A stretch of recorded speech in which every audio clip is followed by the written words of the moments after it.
Welcome everybody to the War and Peace Baseball Podcast. Here today with Ray Estrada, Alex Rudy, and Farbod Markazi. I'm Alex Uwe.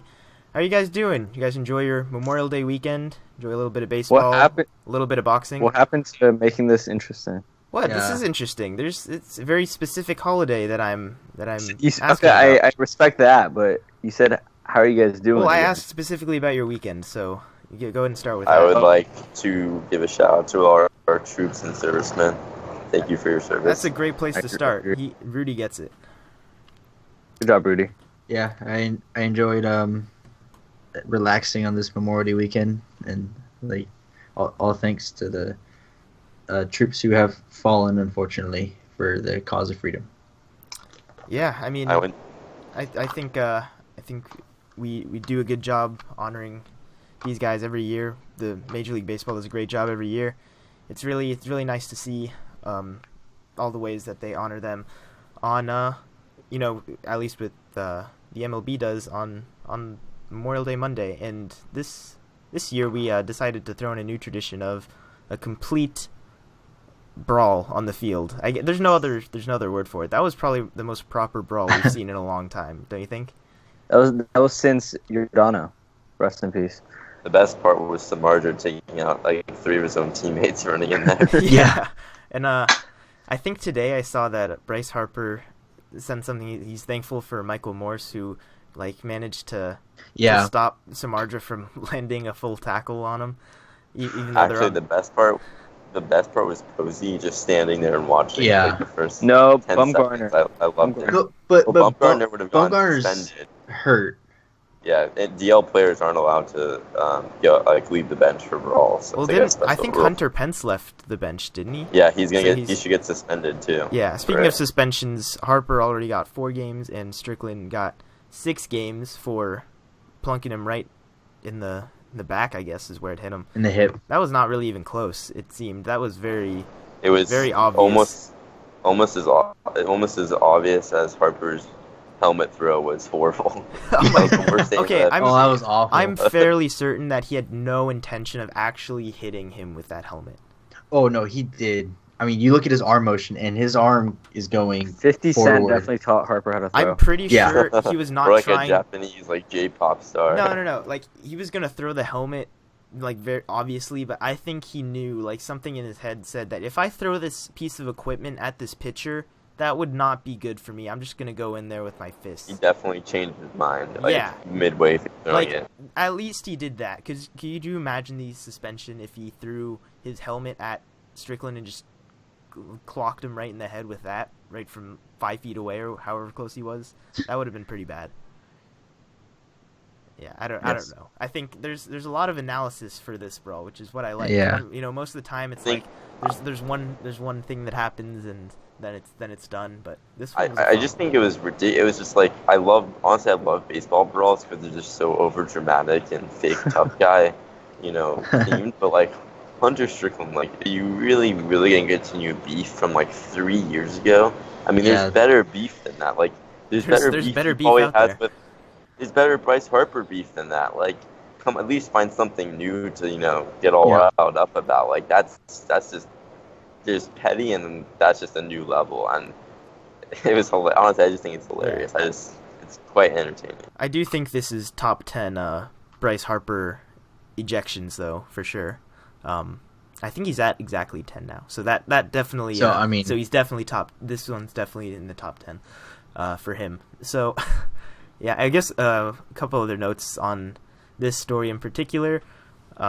Michael Morse of the Giants, who, as we mentioned, proceeded to have a very clean block of Jeff Samardzija's tackle, landed on the 7-day concussion DL. So that was not without consequence there, I guess.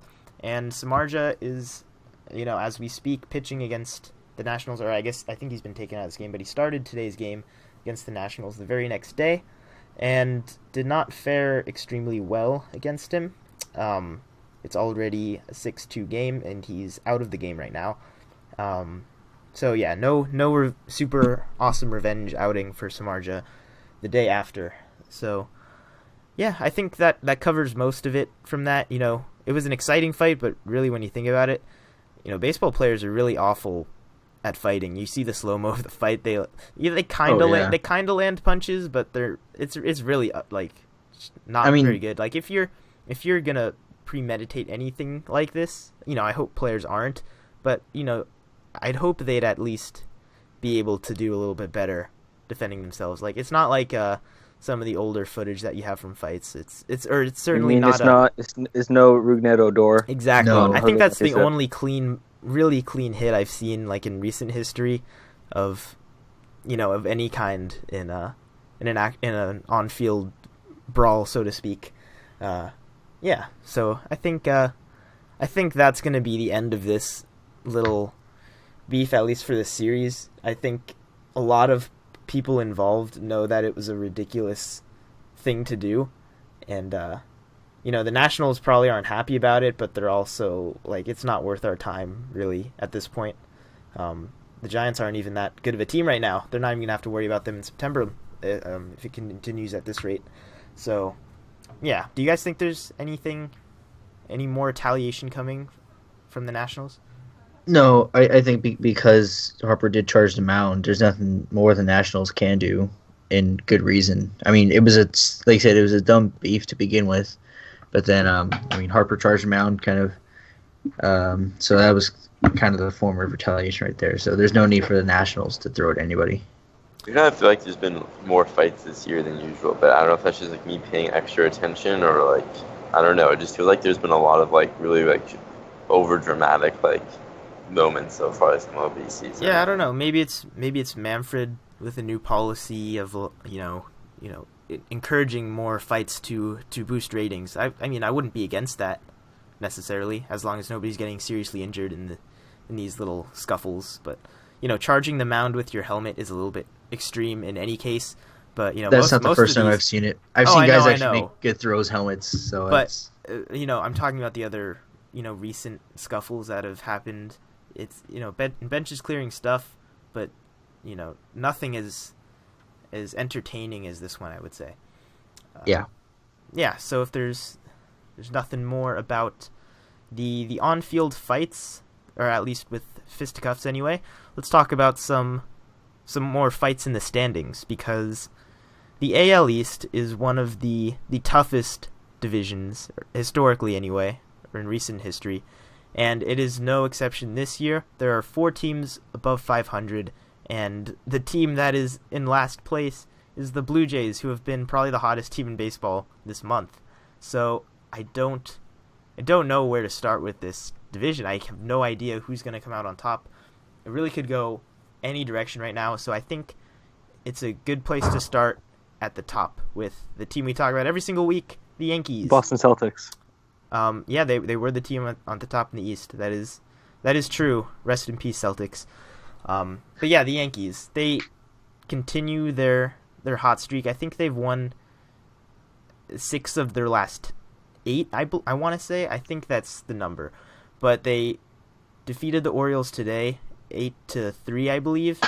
Some more power from notorious sluggers like Brett Gardner, who's popped his 11th home run already. And Matt Holliday had himself a couple homers. Everybody's doing it on this team, and it's so much fun to watch. But it's not. It's one thing to talk about all the strength. I think it's a little harder when you break down all of the shortcomings of this team, or any reason to believe that they're not going to stay at the top of this division. Are there any that stand out in your mind? Yeah, to me, there's two. There's one huge problem, and there's one small problem, and then there's one not really a problem, but I think one problem that's just right. The biggest problem, and it happens literally every game, and me and my dad had the same conversation after every Yankee game, and regardless of win or loss, is their bullpen has no depth. So Clippard, Chapman when he's healthy, and obviously Betances get the job done. But after the 3 guys, there's really no one who can be depended on, and you stand up for Adam Warren. I like Adam Warren. Adam Warren he had a few bad outings, but overall, Adam Warren's been very good this year. You're right.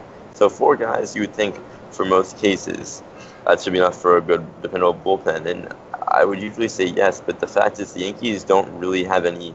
None of their starters, except for Tanaka when he's effective, go particularly deep in games. this year. Severino, Pineda have just never been guys who go super deep consistently. Montgomery, you just can never be dependent on for that.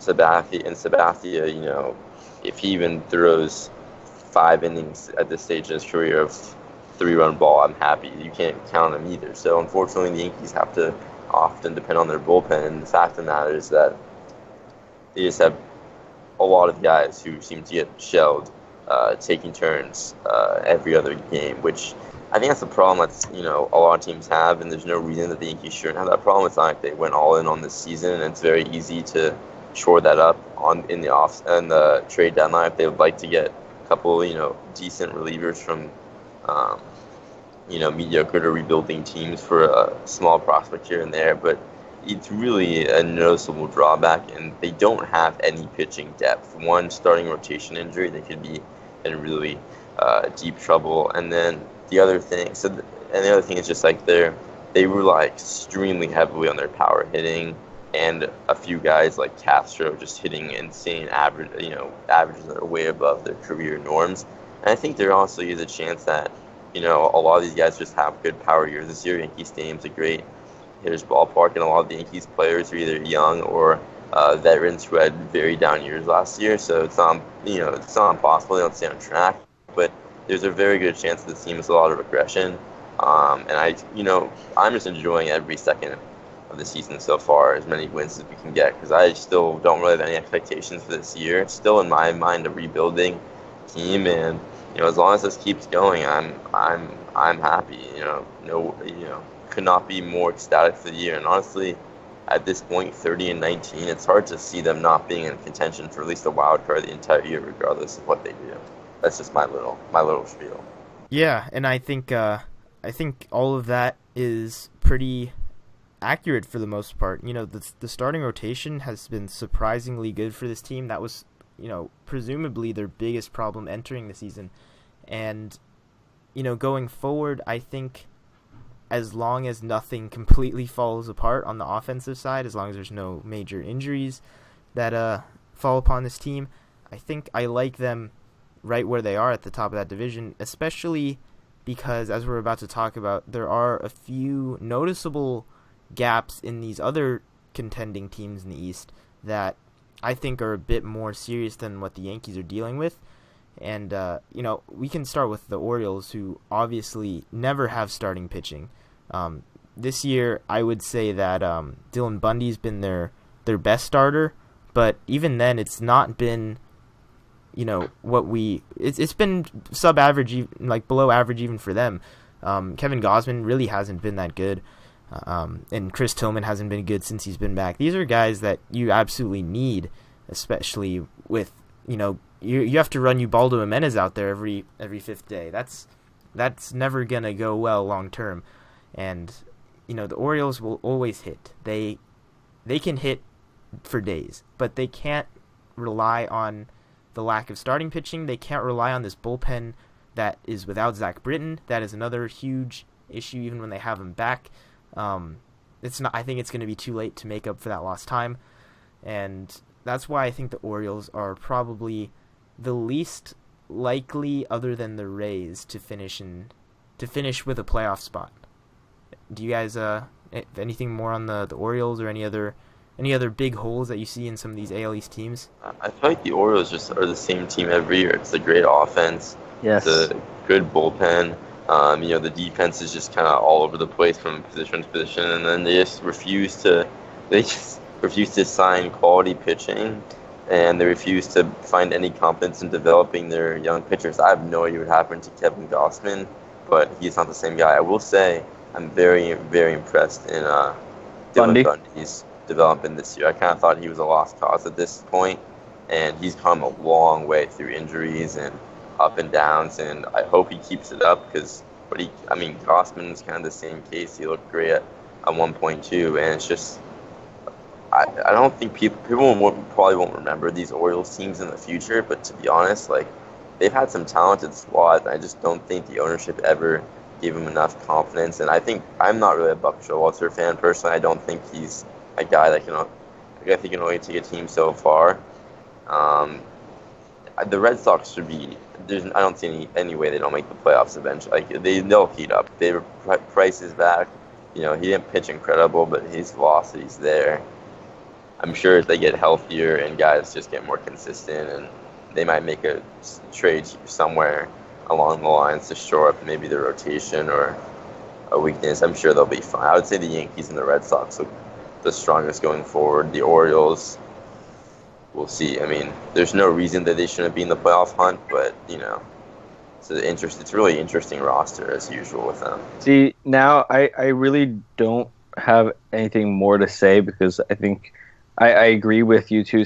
Because first of all, I agree with Rudy saying, why do I feel like we talk about the same situation with the Orioles every year? Lack of pitching, great offense. And then with the Red Sox and Yankees, I think those teams are going to make I think the Red Sox are for sure going to make the playoffs. Orioles are going to be in the hunt, and then the Yankees are probably going to. Well, let me throw another team in there, and that's the Blue Jays, who just got their MVP caliber player back, as well as, their starting shortstop back off the DL, and have been playing really good baseball, even, despite not having them for a good chunk of the season. And this is a team whose rotation has really underperformed. That's the Blue Jays, and it's been, battling a lot of injuries. I think health will find them, and they're just too talented of a team to not be in this discussion. Josh Donaldson hit a freaking ball to the fifth deck today. Like, that's the kind of excitement that these players on an individual basis can bring. I don't think that it's a failed project rebuilding that lineup without Encarnacion, because it's really coming around a lot better than people realize. Devin Travis had a really great month after starting off really, really poorly in April. Kendrys Morales is, always solid. What his end of the season / line is going to look like every year. Jose Bautista's really turned it on, and even if he's not a 50 home run player, he can still be a really productive player in that lineup. Kevin Pillar's been unbelievable. There's so many pieces to like about this team, and the rotation, as I mentioned, dealing with a lot of health problems. J Happ is back as of right now off the DL. Aaron Sanchez is dealing with blisters, but that doesn't seem like a long-term Cy Young candidate. That doesn't seem like a long-term thing. He was my Cy Young pick preseason, and he's had a finger problem all year. Yeah, he got Rich Hild. But these little setbacks aren't going to be enough to. It's not like the case with Syndergaard or Bumgarner where you're missing them for these really, really significant chunks of time. These are not as serious. They'll have him back on the mound in a pretty timely manner. And this was probably the best all-around rotation last year from 1 to 5. I think people kind of overlook that as well. So I don't have a lot of concerns with the Blue Jays. I think they are definitely going to finish in that top 3 in the division, most likely above the Orioles, but we'll see about that. And I guess not really a lot of love for the Rays, who are 2 games over 500 right now, but nobody wants to like the Rays. But here's what I'm going to say about the AL East. I think I would predict that both wild cards will come out of the AL East, and I think it's going to be fun to watch in September because I don't think the Rays will have a shot for too long in the division or in terms of the wild card race. And the Orioles, I think, are going to fall off if the Blue Jays can stay healthy and heat up and then get their healthy pieces back. But I think it'll be really interesting to watch in September with a lot of these, because there's no real terrible team in this division that everybody's going to beat up on. If you come September, the Rays could sneak up and take 2 out of 3 from a Yankees or a Red Sox, and so can Baltimore. Any one of these teams can beat each other. I think it'll be really fun come September. Yeah, needless to say, this is great for baseball. Yeah, I love it. I love it, and I love that a team like the Rays, with basically zero budget in that payroll, are playing the way they are. Their lineup is really, really good, and people don't seem to give it enough credit. People, at first glance, it seems like a really fluky, a Rays team with a lineup. What? It seems really fluky at first glance, but guys like Steven Souza Jr., who was a top prospect. They made a big blockbuster trade to get him. They gave up their other big prospect Will Myers to get him, and it's guys like him. It's guys like Kiermaier who is a really solid role player that have been there, that are starting to fill in those holes and put it all together. Logan Morrison's been great, and that's probably something you would never expect to hear. It's players like, it's performances like this. Tim Beckham's a guy who's like really not that good, like probably one of the worst prospect turnouts of recent history, but he's now becoming an everyday major league player. It's all these little pieces that kind of fall into their place, and now they're really starting to swing it. Corey Dickerson too. I can't talk about the Rays without mentioning him. He is probably the hottest hitter on that team out of everybody that I mentioned. He flatted a ball today. Yeah, he did. Out of the dirt. I saw that. That was very entertaining. That's a good sign for them, I guess, right? Corey Dickerson is Guerrero basically now. Yeah. So I don't want to sleep on the Rays too much because, as they can pitch. They don't have the same pitching they did before, but Archer's much better, and now they can hit. So I think there's a lot to like there. Let's go ahead and move on and talk about the other division now. I think we've given this division plenty of love, and let's talk about the NL West. Basically moving all the way across different league, different coast, and we're talking about the new kings of that division right now, and that's the Dodgers. That's kind of weird saying that because it kind of feels like the Dodgers have been in control of that division this season so far, but they really haven't. And they were third just now. At one point last week. Yeah, and that says more about the Rockies and Diamondbacks and how well they've played. Yeah. But the Dodgers have been really doing what everybody expected for the most part. I think they've got a healthy Kershaw, even though he got roughed up the other day. They've got a really interesting rotation, I'll give it that much, because Alex Wood right now is pitching like the second best pitcher on that staff, and I don't think anybody saw that coming. Why is the Dodgers' success so sustainable, or is it sustainable? I think we just assume it is, just because they have the money and they have depth. I was gonna say their bench guys perform really well. Chris Taylor's hot. Chase Utley's performed really well. I see Kike Hernandez's name pop up a lot in scoring updates. So they don't have as many injuries at once as last year, and Bellinger's obviously a big help from last year. But everybody's contributing really well right now. It's maybe this level, maybe they won't be this good for the rest of the year, but it's not. They're not going to be too far off, especially if Taylor, Utley, and keep up this pace. And like you said, Alex Wood has been a very pleasant surprise, and every time you think, this might be where it comes back down to earth, he surprises you even more. Did you see Justin Turner's Instagram post today? I did not. It was here. He posted a picture of Kenley Jansen with a bunch of snacks and a letter in his cubby, because the caption was, when the offense doesn't let Kenley Jansen get a save in a while, we deliver his favorite snacks in a love letter. Yeah, I saw that. Puig said something about that, and he's like, sorry, we're not giving you any save chances. Jansen's like, love the Dodgers offense or something. So I think that's when a team is really rolling, when you're scoring too many runs. I do want to talk. Chemistry. I do want to talk briefly about the Dodgers' interesting DL manipulation strategy with the rotation. Ray? You know this team probably better than any of us. What are your thoughts on the way they use that? Is it? It's clearly working so far that they're in first place, but is this a sustainable way to run a rotation? Is just put somebody on the DL to make sure Kershaw can get every start he possibly can? That seems like what the plan is. I think your reason for why is a little bit off of what I'm thinking. I'm thinking just like they want a 5-man rotation, which in the end would give Kershaw the maximum number of starts. But I think it has worked so far, and I think if guys start to really fall off, Ryu had a 4-inning save last week.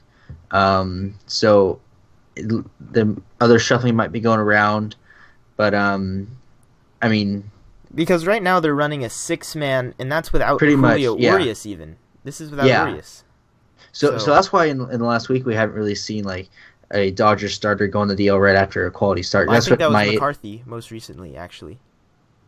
Well, he actually left the game, like, so it wasn't like he was actually hurt. Oh, really? That's yeah. He left the game. That's another thing. It makes it really confusing, because now I don't even know when the pitchers are actually hurt or not.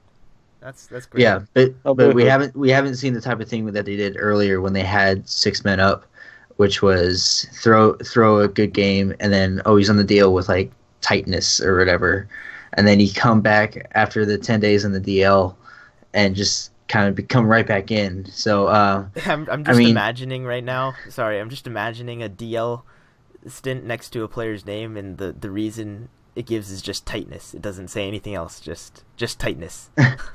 Well, I think like Ryu was hip tightness, and then Maeda was like hamstring tightness. So it's like I mean, I'm sure there's something there. They obviously can't fake an injury. Who knows? They might actually just be really tight all the time. Oh yeah, I mean, I'm tight all the time, and I don't play nearly the schedule that Major League Baseball players do. But I mean, it worked so far, and Urias had a couple bad outings, so they sent him down, which I think was a good move. So I think they like to keep a 5-man rotation without putting a guy in a bullpen if they don't have to. Yeah. So I think that was a strategy. I think part of that interesting question surrounding that is, what do they do when they get all their pitchers back? Who's the odd man out here? Because Alex Wood was probably the most clear odd man out, and now you can't really do that. They don't even have Scott Kazmir back right now. I don't know when he's supposed to be back, but that's another piece that could be thrown in the mix there. And then Urias isn't going to stay in the minors forever. They need to bring him back to the big leagues eventually. And I really don't want to. I think the Dodgers don't want to see Urias in the bullpen either for an entire second half of the season. So I think there's a lot to watch with the Dodgers rotation. We'll see if they'll try to trade any of these guys, or continue to just manipulate that DL in very crafty ways. I think that's the beauty of the Dodgers right now, is that in the bullpen too, you have a lot of good pieces right now. Best bullpen in the majors, I believe. Is that everybody has that extra motivation to play well, because they know that they have so much depth that if you show signs of slip up, you're not going to have a spot on that roster. So everybody's level is being lifted by that hyper competition that is created with their depth that they have. Yeah. So really quick, do you think the Dodgers at any point in the season going forward are not going to be in first place? I mean, give or take the next few days, because they're only half game up right now. Yes or no? Do you think at any point the rest of the season are the Dodgers in the driver's seat? No. Yeah, I think they're in first place for the rest of the year. Yeah, I'll say yeah. Part of me really wants to make the case for the Rockies, but it's really hard because their pitching is you're just rooting for the Rockies. I really want the Rockies to overcome. You're rooting for the Rockies all this super stadium, offense. all the Coors BS that they face on a daily basis, because their pitching's actually been good, and it's regressing a little bit, especially at home. But man, on the road, they're as scary as any rotation out there at this point. It seems like they're not following your super offense. No, I'm surprised you remember that. That's probably that was like only a year and a half ago. Of course, I remember it. Well, yeah, I mean they kind of are. Their offense is insane right now. So good for the Rockies. Keep swinging it. If you can score more runs than the other team, then that's all that it takes. And if you can do it with the sticks, then that's the key. And the guy at the top of the lineup is really doing it for them, as he earned the Player of the Week honor in the National League this past week, and that's Charlie Blackmon. Jose Abreu won that one for the AL. Blackmon really is not a fluke, and everybody wants to label it as a fluke, even though he's been doing this for years now. How could he be a fluke at this point? I mean, maybe exactly. People are just kind of like, oh, it's just Coors. He's not that good of a hitter. He's just a disrespected guy. If you play in a small market like Colorado, you really need to put up great numbers for a long time. Look how long to get respect. Look how long Carlos Gonzalez took before people really took him seriously. Or you could really say any great player who's played for, as far back as Todd Helton, or even, their bombers from the 90s. The people really, the mainstream media, I'd say, takes a long time to catch up to players like that. And then everyone starts off with the, sorry to interrupt what you're saying so much, but just one last thing.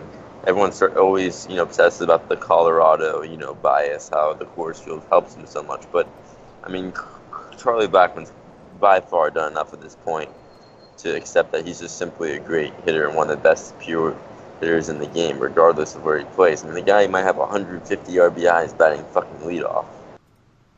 Yeah, I mean, he was leading the league in RBIs recently. I actually don't know if he still is, but just the fact that at some point in late May he was leading all of baseball in RBIs as a leadoff hitter, that says a lot about. That's insane. Like that. Jose Abreu is a guy who's kind of not been off to a great start this season, but this past week is an indicator that he's fine. The former Rookie of the Year is still gonna hit. Surprise, surprise. So, the he's White like Sox, one of the hardest guys to rate in baseball. I enjoy rating him as a 100 RBI, 30 home run guy every year. I don't know about you, because that's probably what he should be rated as. I feel like people don't feel like he's that good, though. Like, what would you rank him? Like, is he the top 5 first baseman in the league? Well, the thing is, there's so many good first basemen right now, and I don't think he's a top 5, just not his own fault, just because I think there's 5 better first basemen than him right now. He's probably in the top 10 still. I'm not going to drop him below guys like Justin Smoke and Yonder Alonso, even though they're having better seasons at this point. I think first base has just been a really impressive position this year, and maybe even more so than people realize. You see the names like Mark Reynolds and Justin Smoke, as I mentioned. You see these names and you're like, oh, these numbers are going to go back down soon. Logan Morrison, they're still hitting like really well. Like Ryan Zimmerman, obviously not hitting as many home runs anymore. But guys like this that just kind of popped up and, made a name for themselves and made that first base position a really, really fun thing to watch. So rating first baseman is really difficult at this point. So, I don't know. I just don't know about first base. But yeah, those are your players of the week, and we'll try to throw those in there every week. It's always fun to talk about them. Those are the hottest players in the game. So, yeah, speaking of really, really good players, there is one more that is going to be off the field for a while. What was that? Was that your fake crying? No, yeah. You just have like a little aneurysm when at the thought of it. Hey, they scored 9 runs today without him. Okay, you seem like you're doing okay then. They're making up for it. Mike Trout is going to be on the DL for 2 months, basically 6 to 8 weeks. So, yeah, Farbode will kill himself now. So, this is where he exits the show. It was nice knowing you, but everything will be okay. Trout is a human. But come on, like how can this keep happening where the most exciting player to watch hits the DL at the peak of their performance? It's so frustrating at this point. Like just this year alone, it was so depressing. Yeah, if it's frustrating, it's depressing, and I can't imagine being an Angels fan right now. He's our offense. Yeah, and when you think about baseball fans are just devastated by this because he's the best. He's the face of this sport, even if he's not the same kind of star as other sports have. He is the best player in this sport by quite a large margin, and everybody knows it, and everybody really wanted to see him just shatter record books with this amazing season that he's having. And now we don't get to see that. For what? I don't know. I don't know if I can even look that up now. It's a goddamn travesty. I mean, I could honestly, no offense, Trevor, care less about the Angels. That team success this year, but greatness is fucking greatness. And as just a sports fan, not even a baseball fan, but as a sports fan, Mike Trout is truly something that you only get to see once in your lifetime. He is that transcendently good. And this is, as far as we know, this could be the peak of his powers. I mean, he's gotten better every year, but... And we talked about this last horrible. Week. We talked about this. Like, that we don't... why is the world this awful that we can't have the season of Mike Trout in pure bliss, just destroying the game of baseball and leading a team single-handedly to mediocrity, which after any single his player do. After his first MVP season, I remember, like, people were talking about, he's basically one of those guys that, that like put up like computer numbers that you like make up, like you make the perfect player in a video game and you get numbers like that, but that was years ago, and look at what he was on pace for now, and just for the game of baseball, he would have had one of the best seasons in history if he kept it going.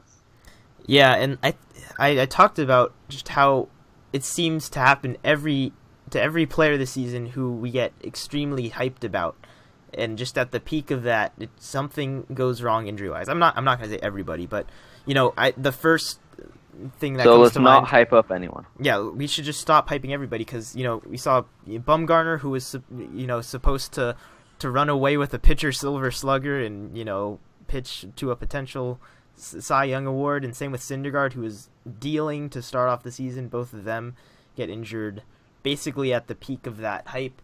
And then you got Mitch Haniger, who came out of nowhere and was just tearing up the league with all the Rookie of the Year potential in the world. Like, him and Judge were neck and neck at that point in April, even though Judge was hitting homers every single day, and Mitch Haniger was like keeping pace with that production somehow, and then he gets injured. And Adam Eaton with his new team, the Nationals were rolling over everybody, and Eaton was at the core of that, and their new acquisition is working so well. Boom, disabled list out for the season in that case even. And then obviously Freddie Freeman, who is just demolishing the baseball. He's probably even, I'm not going to say hotter than Mike Trout, but probably neck and neck with him at that point, which is really hard to do. And he obviously is going to miss time as well. So yeah, I think it's just a momentum killer that sucks. Trout's going to be fine. It's a thumb injury, and he's going to be out 2 months. I don't think any part of his game is going to be hindered by this type of injury. Oh, no.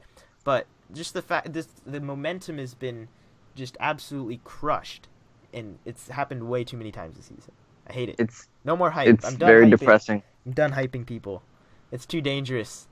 Please, gods, look out for Conforto. I know I said a lot of, in Aaron Judge, I said a lot of really nice stuff about them, but leave them alone. They did nothing wrong.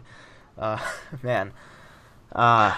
What if I just got news that Aaron Judge is out for season? You know what? I would just quit. I would just be done with baseball forever if that were the case. That's not true. You called my bluff, but I really would just be spiraling at that point. Speaking of legendary players and injuries, Albert Pujols is one homer shy of number 600, and I think it's not as hype as I recall it being for guys like A-Rod and Jim Thome in recent history. But Pujols is doing it. He's doing it, and it might be... are they still playing today? It might be tonight. It might be tomorrow. No, it's over. It's over tonight? Dang it. Yeah, it's over. Yeah. Well, he hit 599 today off of Bartolo. And he hit 598 yesterday. Yeah, so tomorrow, obviously, he's destined to hit it. Yeah, but this is a really big deal, and I think people just aren't as excited about it for some reason, just because it's the Angels, or I don't know what it is. It's 600 for, arguably one of the best pure hitters even still in this game, with just that swing is beautiful, and 600 for a guy who's never had any legitimate rumors about PEDs or anything. Oh, he's had he's had rumors. Everybody's had rumers. Everybody says, from his time. When you get good, you have rumors on you. Yeah, exactly. But I would compare him to a Jim Thome, just kind of just really long career, great career, but the fact that it's not getting played up as much, especially compared to when A-Rod has had a bunch of problems, but it is disappointing that it's not as big of a story. It's not as big of a follow as it has been. Yeah, and I saw A-Rod's 600 home run in person, and that was probably like the most hyped that I've ever been at a baseball game. It was being hyped, for weeks before then. And I remember that A-Rod was at 599 for a long time. I think it was almost 2 weeks, and he just did not get that homer. And then it was not until the Yankees were at home and I was in town and I got to see that game. It was just surreal, and I think I'm just not seeing the same kind of, you guys agree with me. Pujols. I don't know if that's just me. You guys agree with me saying he's a first ballot? Oh, absolutely. I don't think anybody in the world. He's 100. I think he's like 120, 130 hits away from 3,000, 600 home runs right now, close to 600. I think he's easy. It's probably the easiest decision in recent history. I mean, he's not obviously retired yet, but there's some very obvious first ballot guys that are going to be joining soon that we're still getting to watch play. And I know this isn't really relevant, but hopefully the Baseball Writers Association can do something about this changing the anonymity of the voters to make it possible to have a unanimous Hall of Fame player. Like that would be amazing. Albert Pujols would be a perfect candidate for that. Well, I mean, how about Jeter? Mariano Rivera is closer to Derek Jeter. I mean, Pujols had a much better statistical career than Derek Jeter. But Jeter won 5 rings though. You can't. I mean, if we're talking about unanimous, you Mariano Rivera. I mean, we had Ken Griffey Jr. a couple years ago, and he had a 99.3, and we didn't know how. Like what, 1 or 2 guys left him off? I mean, it was 3. 3 guys left him off. You make a change where every single member has to make their ballots public, and I think that changes a lot because they don't want to be the guy to not have him on the ballot. But when you, I'm just saying, like if you're trying to, like even if we keep it the same, who? Oh, no, nobody. If it's the same, nobody. Because there's always going to be a person who knows that... there's always people that know... They want to put their guys on the ballot, and they're not going to waste their ballot space with guys that they know for sure are going to make it. It always happens. And it's not fair, but it is how it is. No, that's fair. That's fair, like I know what you're saying. Yeah. It's not fair. Or they could also just change it to make it so you don't limit it to 10 votes every year. That's a little bit ridiculous as well. So I guess, Pujols excitement, 600th home run. Give me your actual prediction of what date you think this is going to happen on. Ooh. I'll tell you not tomorrow. All right then. I think it's going to be this weekend against Minnesota. Okay. So on the 2nd. On the 2nd? All right. Any of you guys want to give your mini predictions, or you guys does it just not even matter at this point? It's going to happen, and we're all going to love it. It's going to happen in the next 3 days. The next 3 days? I'm gonna go ahead and say it's gonna take him a little while to get this one. I think he might. The only reason have to I run don't into a think really favorable pitching matchup. I think if you're talking about the rest of the next 2 months when we talk about Trout, I think Pujols is gonna definitely miss hitting behind Trout, just with how pitchers are gonna pitch to him. Yeah, I think it might take him a little longer than people. I hope I'm wrong, but I think it might take him a week or so. So yeah, I think he's already trying to step up without Trout there. Hopeful Angels fan here, but that's why I'm thinking it's gonna be this weekend. Yeah, and you know what? We sing the praises of Pujols as one of the best hitters of all time, but I don't want people to forget that he's definitely not the same hitter right now. He's definitely still sold very out. productive. Oh, for sure, but he's definitely sold out a lot for power, not hitting for a high batting average anymore. But he's. I would not throw the idea of superstar Pujols making a return at any point going forward. No. I think, that's a dangerous assumption to make. He's a productive hitter. Would you guys say he's a unanimous Hall of Famer? Oh, we just kind of talked about we had that conversation. a little late. Shit, I spaced out on that. I apologize. you seem like you're just lost in staring into the night ocean sky, I guess, where you are right now. Yeah, so let's keep it rolling here. Let's talk about this month's WAR report. It is the end of May, pretty much. Well, it's the 30th, as the day we're recording this. So let's talk about the best players this month by wins above replacement. Do you guys have? I wrote it in the document. I was going to ask you guys to guess. That was a bad idea on my part. Carlos Correa is the top, player, I guess, of this month, and that's really surprising considering Mike Trout has been Mike Trout, and he is only worth 0.1 win above replacement more than Trout. But Carlos Correa, this is a guy who Trout's a scrub. Yeah, well, I agree with that. Carlos Correa had a really down year by, I guess, people's standards of him anyway. And do you think we're actually going to see the, top, tippy top player, Carlos Correa, just number one shortstop, no questions about it, superstar caliber player at any point in the near future? I would hope so. Well, I mean, that's kind of been the expectation his entire career, and he's partially lived up to that. Like, he's been an amazing player, but he has not been a superstar caliber player. He hasn't been like Manny Machado level production yet. Do you see that coming? Is it this year? Is it next year? I don't know when.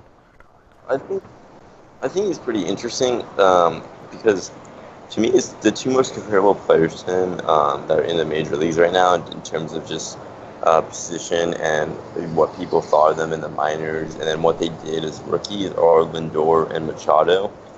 And he was a lot more touted than Lindor, especially offensively, when they were coming up to the major leagues. And Lindor has really outperformed him so far in his career. And then I guess Correa's rookie year can make the case was better, but and you could also probably lump maybe Corey Seager in this conversation as well. And then Machado's kind of I would say is kind of a couple of years ahead of that, where yes, this guy's been great and he's posted outstanding numbers, one of the best players in baseball, but has he really been where he's talented to be? I don't know if people really remember, but Machado was supposed to be Alex Rodriguez. Well, so is Carlos Correa. Yeah. I think anybody labeled with the A-Rod comp is in good shape to do well in his career. And I think, and Machado's really been, I think, more up and down than people really realize. As someone who's owned him in fantasy for his whole major league career, essentially, since his rookie year, he goes through really long periods of slumps and stretches, and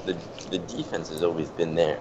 But being a shortstop who every day can play that full-time defensive demand while also consistently being a 3-2 offensive threat is very difficult. But I mean, Correa this year just seems he's really heated up, and he seems to be just a little bit more confident, mature. He's more on track onto what he was doing as a rookie. But at the same time, just looking at the advanced stats, nothing really strikes out as a giant improvement, I would say. And he's still so young. I mean, who really knows what Carlos Correa ends up being? He's hitting more fly balls this year, which I think is really helping him, and his soft contact rates are down, and he's definitely making a conceded effort to hit.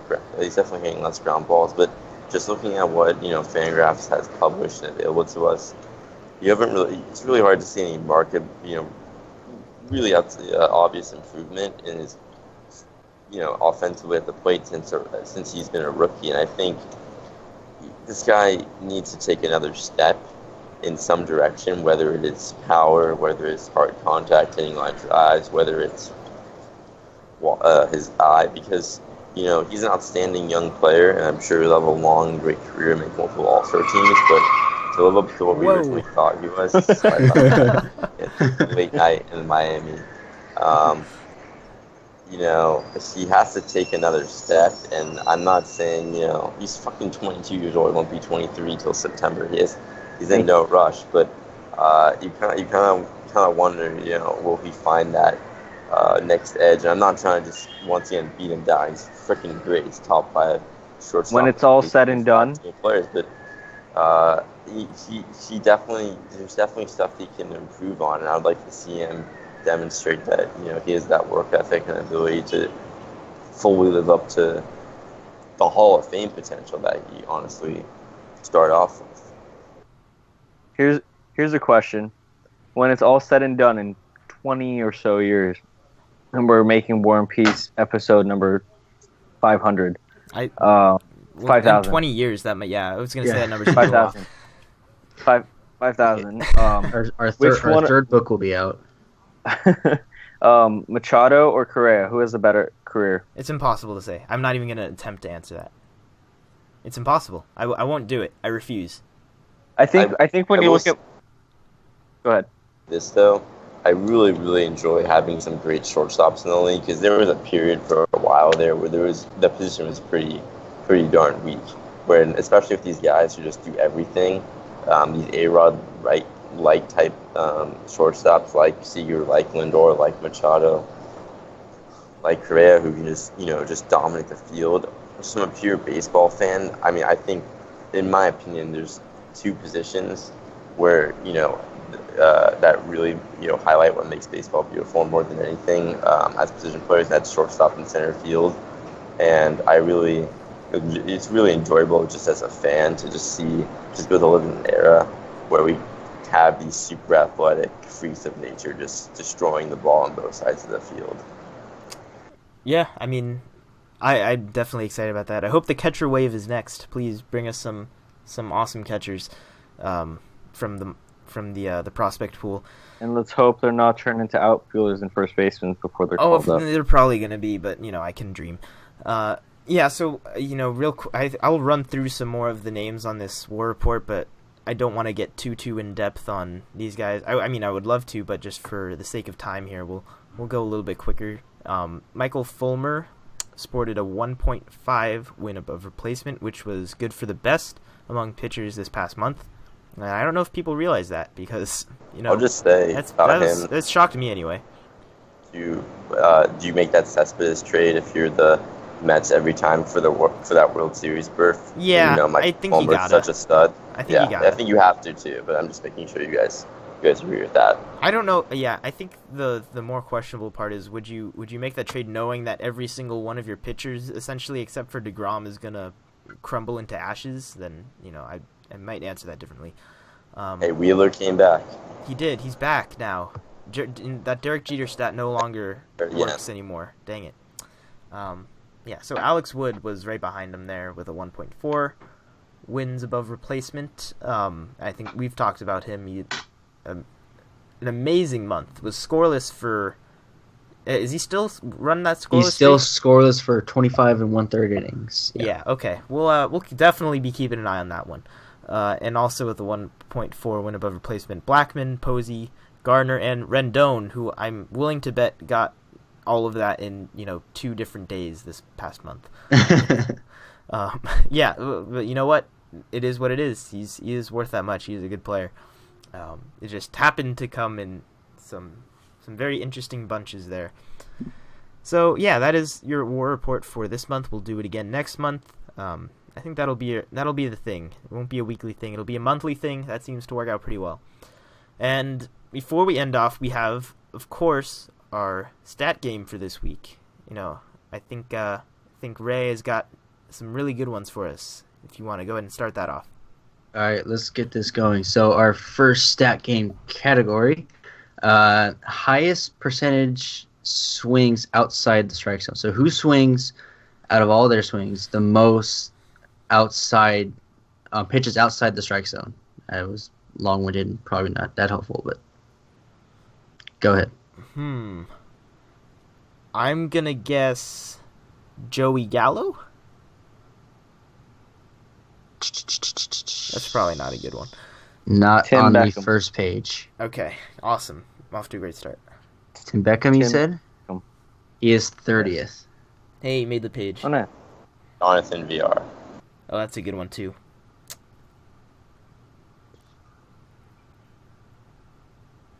Is he on the page? He is not on the front page. I get the point. So somehow Farbode guesses the last guy on the page. Should we give it one more go around since none of us were even? I'll give you guys one more go round. Okay. Because you're just lucky that the page is 30 players long, I guess. Like Chris Davis with a K. K-Ris Davis.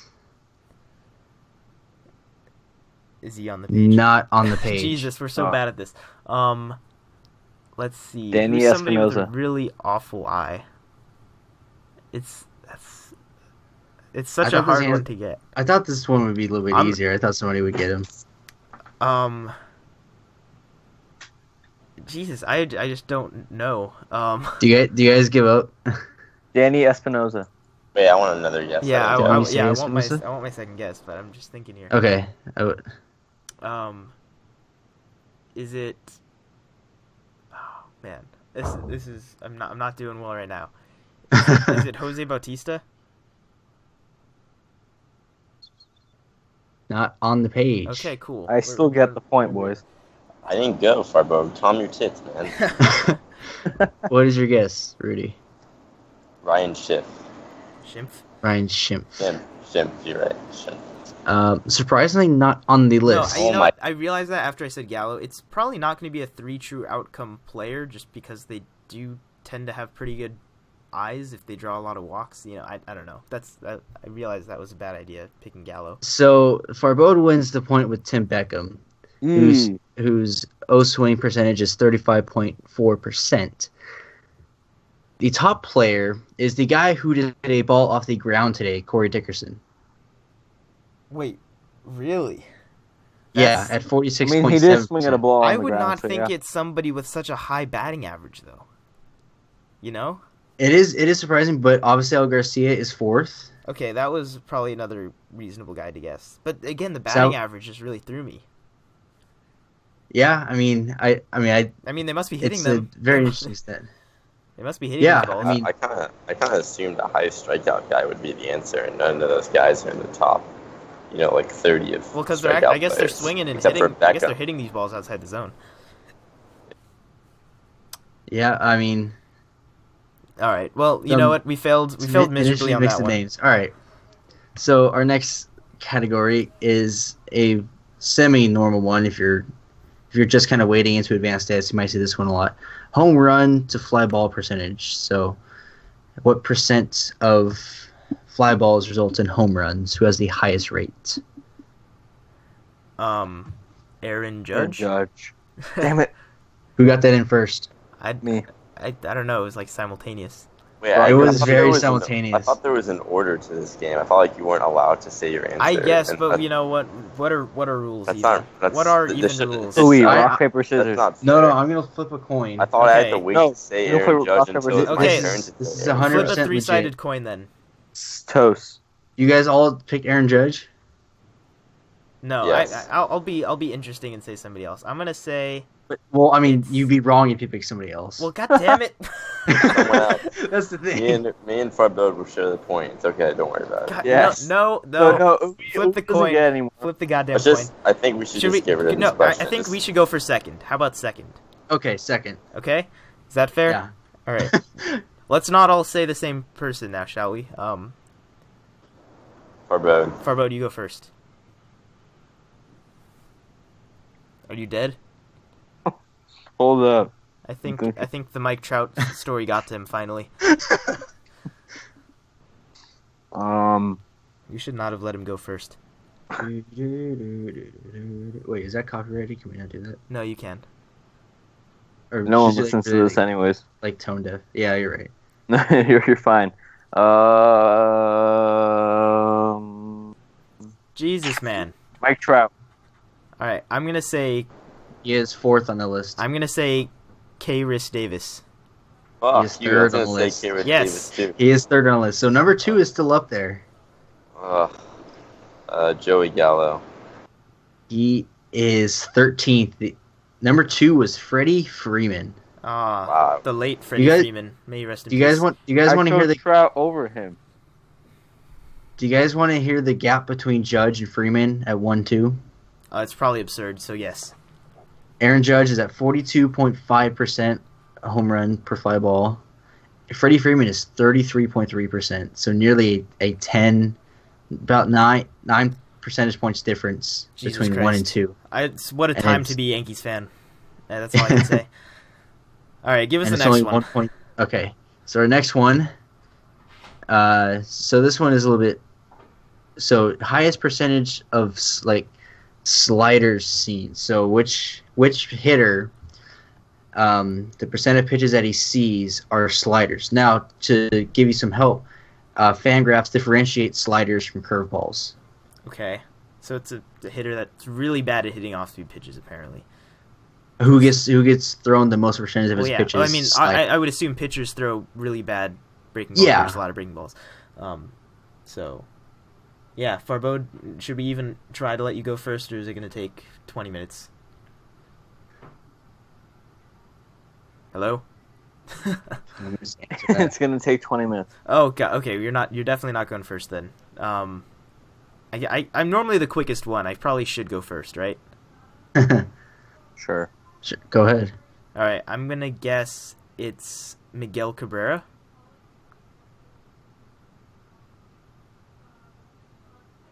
Is he not on the page?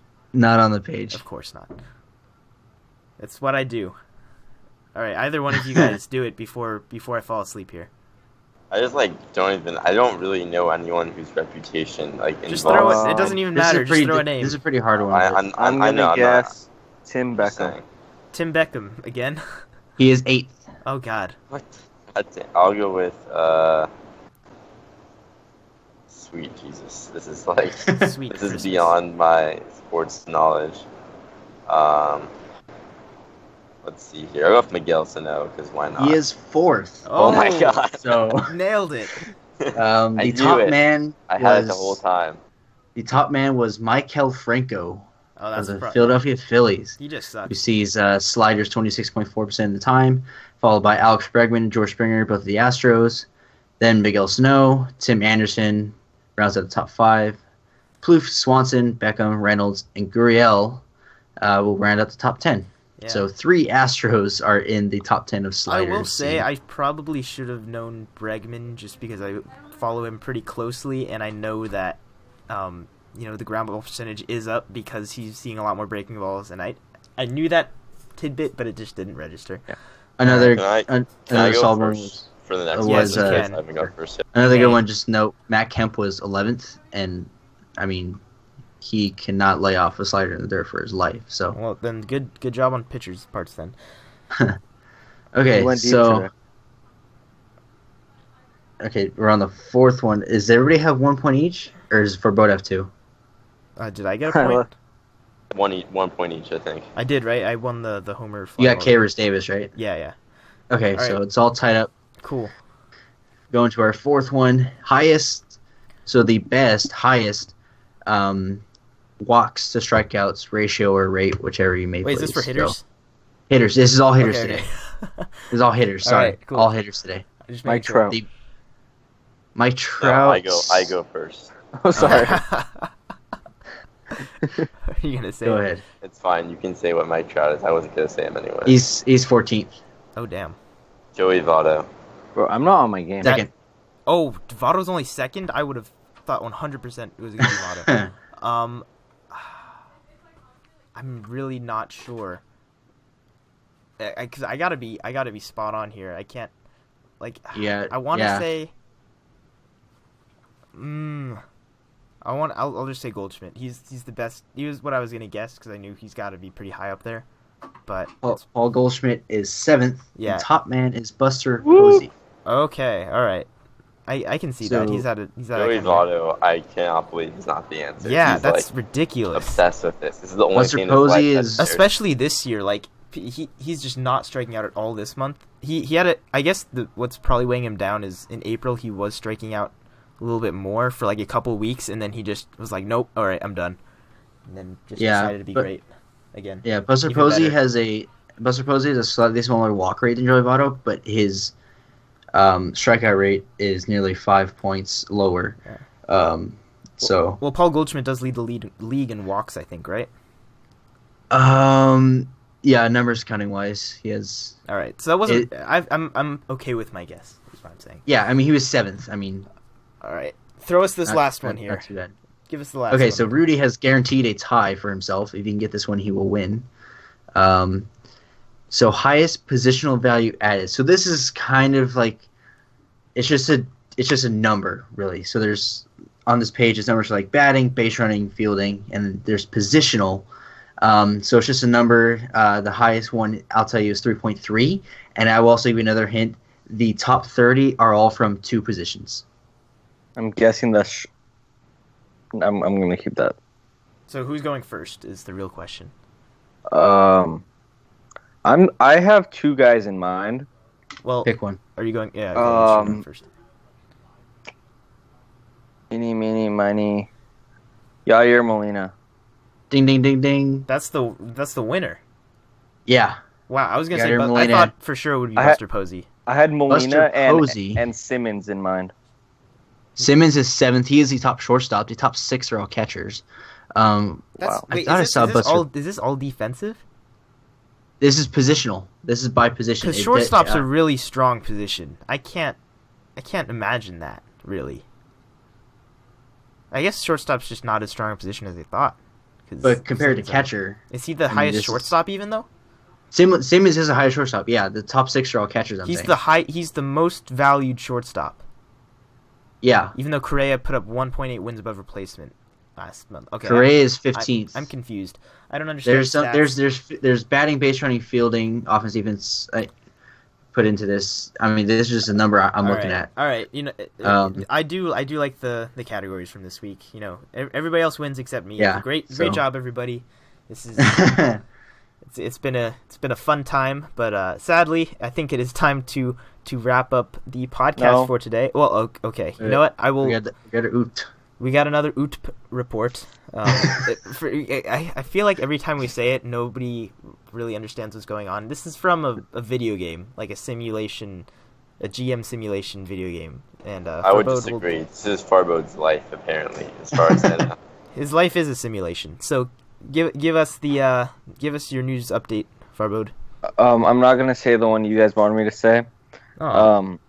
So the headline is Gallo of Texas injured in off-field incident.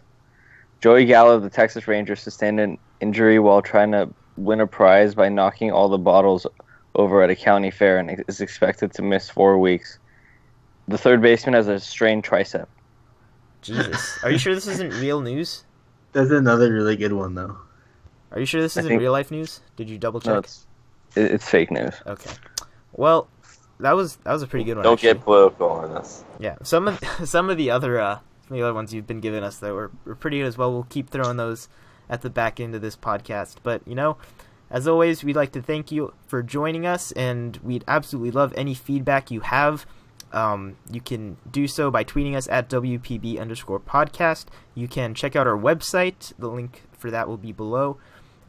You can leave us comments in any place that you can think of, Facebook page and YouTube videos, really anywhere. And we'd love to hear your feedback. And I'd like to remind you that this podcast is available on YouTube and iTunes every week. So thanks again, as always. Farbode. Peace.